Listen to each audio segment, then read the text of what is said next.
talking to Jack Harris, the original sheriff, the Top Fuel dragster pilot that's legendary in the nostalgia Top Fuel ranks. Now, you're out here with your son. You don't drive anymore. Your son's doing the driving chores, and he's doing a great job.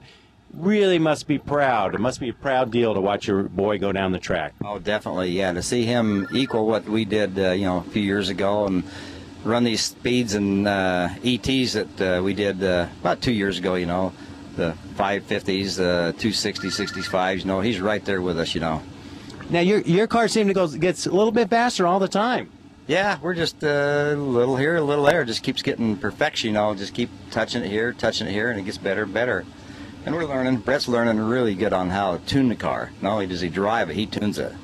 I noticed that when you did your warm-up, he was actually the one behind the wheel. And so he was kind of, getting the feel and listening to the car. Yeah, that's important to actually, and always, when I was driving, I always warmed the car up myself too. It gets you prepped and ready for the race. Get her to feel that motor just pounding away, smelling nitro and feeling it. Kind of a bonding thing too, isn't it? You're sort of like, you in the car. When you're racing, it's not you in a car. It's you in the car as a one unit. And doesn't that kind of help sort of get you going down that road? Yeah, it really does. Always says the driver, I'm not just a driver. I'm part of the car. I'm like another bolt and nut. You're part of it. You're, like you say, you're focused in it. You're bonded to that car. You're part of it.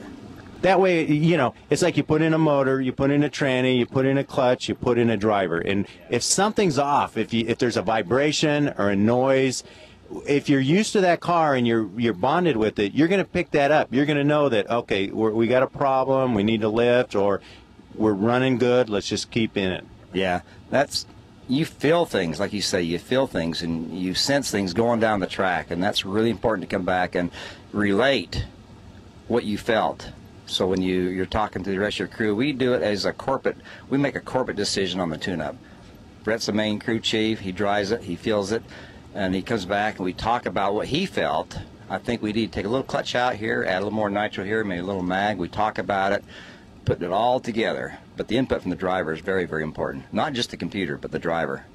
It's part of the process. Yes, it really is. Now, a lot of people are using different tires out here. You're one of the teams that is using the M&H tires, and they seem to be working pretty well because you guys have very impressive numbers. They always have, and we helped them through a little critical stage a couple years ago, but we're out of that now, and now a lot of the teams are just starting to switch back.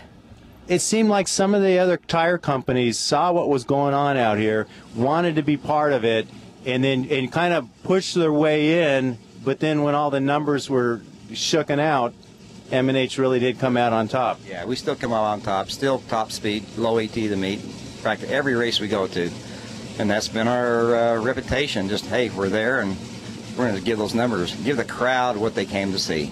That's the main thing. Isn't that really what it's all about? Yeah, you bet. That's what we're there for. I'm a racer myself, not as fast as you. I got a C-gas, but I like to do a big burnout. I like to make sure the car looks good. You want those people in the stands, and you want them to go home and go, wow, you should have seen what I saw, man. I saw the sheriff just annihilate the other cars. And that's really what you want to do. You want those people to go home and think they got their money's worth. Yeah, you're ahead of a guy a long ways, or maybe he brakes on the run or on the burnout or something. We don't go up there and just pussyfoot down the track. We give it all it's got.